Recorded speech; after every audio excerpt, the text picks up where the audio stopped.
একটু কল্পনা করুন, আপনি একটি ঘন অন্ধকার জঙ্গলে একা হাঁটছেন। চারদিক নিস্তব্ধ, কোনো শব্দ নেই, কোনো পাখি নেই, কোনো মানুষ নেই।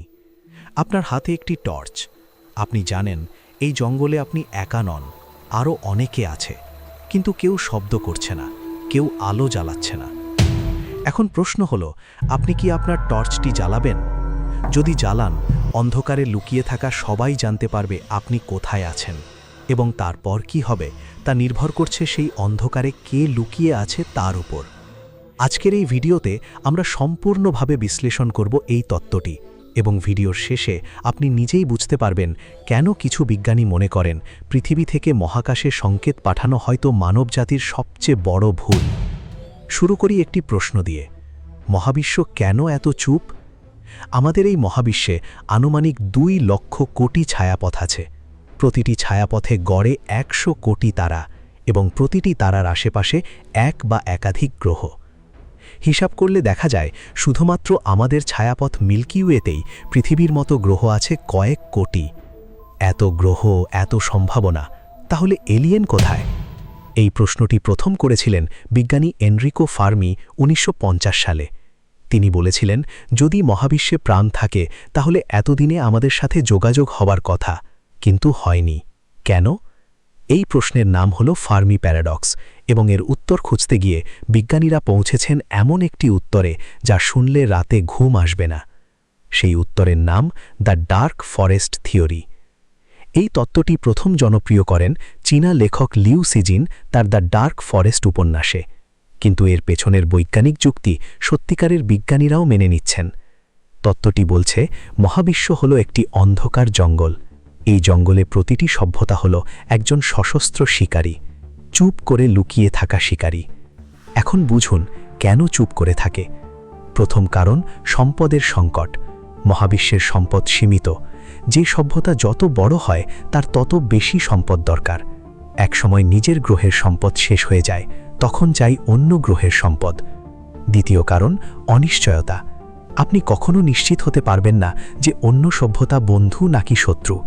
হয়তো এখন বন্ধু, কিন্তু 100 বছর পর, 1000 বছর পর।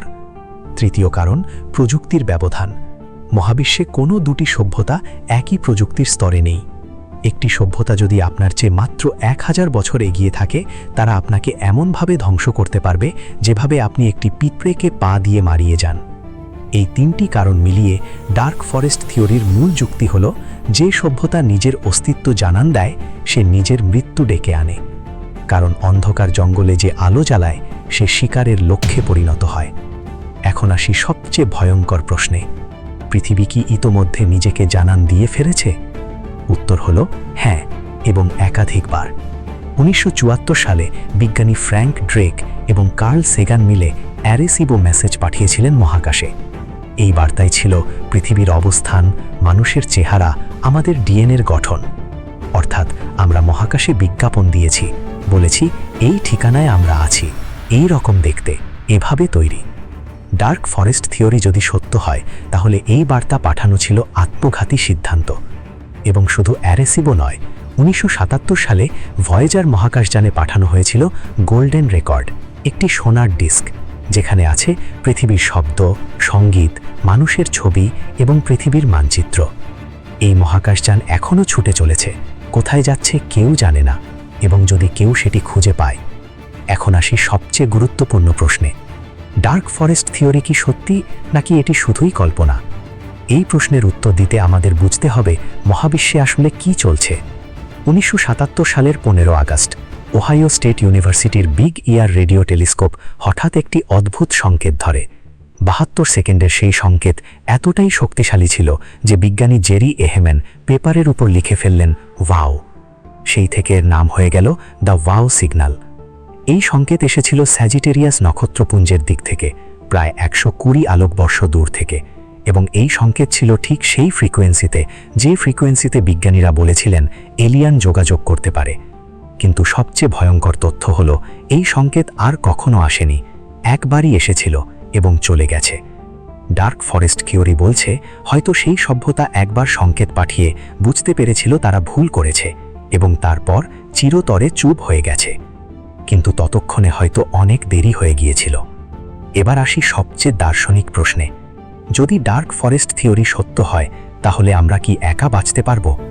উত্তর নির্ভর করছে একটি জিনিসের উপর: আমরা আগে ধরা পড়েছি কিনা। 2017 সালে হাওয়াইয়ের একটি টেলিস্কোপ সৌরজগতে একটি অদ্ভুত বস্তু শনাক্ত করে। এর নাম দেওয়া হয় ওumuamua। এটি ছিল সৌরজগতের বাইরে থেকে আসা প্রথম আন্তঃনাক্ষত্রিক বস্তু, কিন্তু এর আচরণ ছিল সম্পূর্ণ অস্বাভাবিক।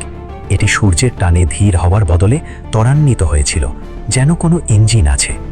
হার্ভার্ড ইউনিভার্সিটির বিজ্ঞানী এভি লোব বললেন, ওumuamua কোনো গ্রহাণু নয়, এটি হয়তো অন্য সভ্যতার পাঠানো একটি যান, একটি স্পেসশিপ, যা আমাদের সৌরজগৎ পরিদর্শন করে চলে গেছে। কিন্তু ডার্ক ফরেস্ট থিওরির আলোয় আরও ভয়ঙ্কর প্রশ্ন জাগে। ওumuamua কি পরিদর্শনে এসেছিল নাকি পর্যবেক্ষণে? অর্থাৎ আমরা কি ইতোমধ্যে কারো নজরে পড়ে গেছি? যদি তারা আসে, তাহলে কি হবে? ডার্ক ফরেস্ট থিওরির সবচেয়ে নিষ্ঠুর যুক্তি হল, উন্নত সভ্যতা দুর্বল সভ্যতাকে যোগাযোগের সুযোগই দেবে না। কারণ দুর্বল সভ্যতা একদিন শক্তিশালী হতে পারে এবং তখন সে হুমকি হয়ে উঠতে পারে। তাই সবচেয়ে নিরাপদ কাজ হলো আগে মেরে ফেলো। এটি শুনতে নিষ্ঠুর লাগছে, কিন্তু মানুষও কি এভাবে করেনি? আমেরিকার আদিবাসীরা ইউরোপীয়দের আগে ধ্বংস হয়ে গিয়েছিল। আফ্রিকার উপজাতিরা উপনিবেশবাদীদের কাছে মাথা নত করেছিল।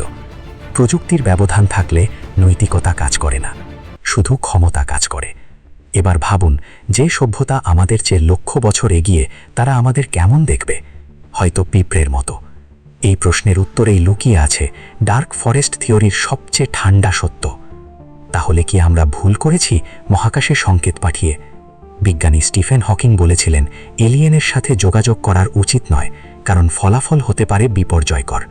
তিনি তুলনা দিয়েছিলেন আমেরিকার আদিবাসীদের সাথে ইউরোপীয়দের যোগাযোগের। সেই যোগাযোগ আদিবাসীদের জন্য কি নিয়ে এসেছিল? কিন্তু এখানে একটি পাল্টা যুক্তিও আছে। যদি ডার্ক ফরেস্ট থিওরি সত্য হয়, তাহলে উন্নত সভ্যতারা নিজেরাও কারো নজরে পড়তে ভয় পাচ্ছে, অর্থাৎ মহাবিশ্বে সবাই সবাইকে ভয় পাচ্ছে। এই অবস্থাকে বলা হয় কসমিক প্যারানোয়া, মহাজাগতিক প্যারানোয়া। এত বড় মহাবিশ্বে এত সম্ভাব্য সভ্যতা থাকার পরও কেউ কথা বলছে না। এই নীরবতার পেছনে তিনটি সম্ভাবনা আছে। প্রথম সম্ভাবনা, আমরা সত্যিই একা, মহাবিশ্বে শুধু পৃথিবীতেই প্রাণ আছে। এটি হলে এটি সুখবর, কিন্তু এটি বিশ্বাস করা কঠিন। দ্বিতীয় সম্ভাবনা, সবাই আছে কিন্তু সবাই লুকিয়ে আছে। এটি হলো ডার্ক ফরেস্ট থিওরি এবং এটি ভয়ঙ্কর। তৃতীয় সম্ভাবনা, উন্নত সভ্যতারা আছে কিন্তু তারা আমাদের সাথে যোগাযোগ করতে আগ্রহী নয়, ঠিক যেভাবে আমরা পিঁপড়ের সাথে কথা বলি না। এই তৃতীয় সম্ভাবনাটি হয়তো সবচেয়ে বিনয়ী সত্য। আমরা হয়তো মহাবিশ্বের কাছে এতটাই তুচ্ছ যে কেউ আমাদের লক্ষ্যই করে না। এবং ডার্ক ফরেস্ট থিওরির সবচেয়ে ঠান্ডা পরিসমাপ্তি হলো এটাই, হয়তো আমরা এতটাই ছোট যে কেউ আমাদের ধ্বংস করারও প্রয়োজন মনে করে না। কিন্তু যেদিন মনে করবে, রাতে যখন আকাশের দিকে তাকাবেন, লক্ষ লক্ষ তারা দেখবেন, সুন্দর লাগবে, কিন্তু এখন থেকে একটি কথা মনে রাখবেন, সেই প্রতিটি তারার আলো পৌঁছাতে বছরের পর বছর লেগেছে। অর্থাৎ আপনি এখন যে তারা দেখছেন, সেটি হয়তো এখন আর নেই।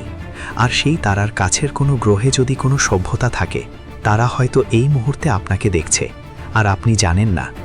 আপনি কি মনে করেন ডার্ক ফরেস্ট থিওরি সত্য, নাকি মহাবিশ্বে সত্যিই ভালো কেউ আছে? কমেন্টে জানান। সাবস্ক্রাইব করুন রহস্য জগৎ চ্যানেলে।